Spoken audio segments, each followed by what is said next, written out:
हरे कृष्ण हरे शरणम। श्रीमद् भगवद गीता का दूसरा अध्याय, श्लोक संख्या 16। 16वें श्लोक में भगवान देह और देही का भेद बताते हैं।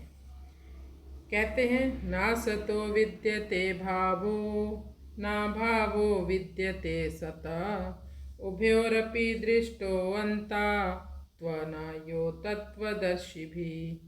नासतो विद्यते भावो न भावो विद्यते सता, उभयोरपि दृष्टोऽन्ता त्वनायो तत्त्वदर्शिभिः। न असते, इस सृष्टि में दो प्रकार की चीज़ें हैं, एक सत दूसरी असत। ये भौतिक शरीर क्या है? असत है, क्योंकि ये स्थायी नहीं है।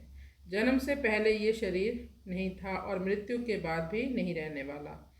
यानी जो असत है उसका भाव नहीं होता, उसका अस्तित्व नहीं है। न भावो विद्यते सत, लेकिन जो सत वस्तु है, सत वस्तु उसे कहते हैं जो तीनों कालों में विद्यमान रहे। यानी जन्म से पहले भी आत्मा थी, जन्म के बाद तो है ही और मृत्यु के बाद भी रहेगी। तथा देहांतर प्राप्ति, हमने पिछले श्लोक में पढ़ा, देह के बदलाव या अंतर होने पर भी आत्मा बनी रहती है। जो सत है उसका कभी भी विनाश नहीं होता।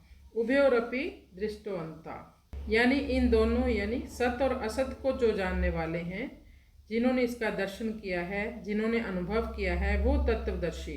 तत्वदर्शी उन महात्माओं को कहा जाता है जो विवेकी होते हैं, जो धीर होते हैं, जो शरीर और आत्मा के भेद को अच्छी तरह जानते हैं। यानी शरीर में जब तक आत्मा नहीं है तब तक शरीर का कोई मोल नहीं है।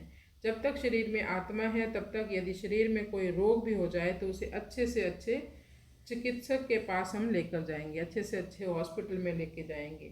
जैसे ही शरीर से प्राण निकल गए तो सीधे हम कहाँ ले जाएंगे? शमशान ले जाएंगे। तो असत का अर्थ मिथ्या से नहीं लेना चाहिए। असत का अर्थ है कि ये टेम्परेरी है। जो भी नाशवान वस्तु है वो प्रतिक्षण नष्ट हो रही है, लेकिन आत्मा अक्षुण्ण बनी रहती है। तीनों अवस्थाओं में, हर समय में आत्मा में कोई परिवर्तन नहीं होता। आत्मा को कोई सुख दुख नहीं होता।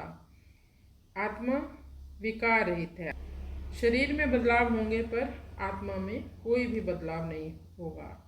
एज इट इज रहती है आत्मा। कृष्णाय वासुदेवाय हरे परमात्मने प्रणतक्लेशनाशाय गोविंदाय नमो नमः।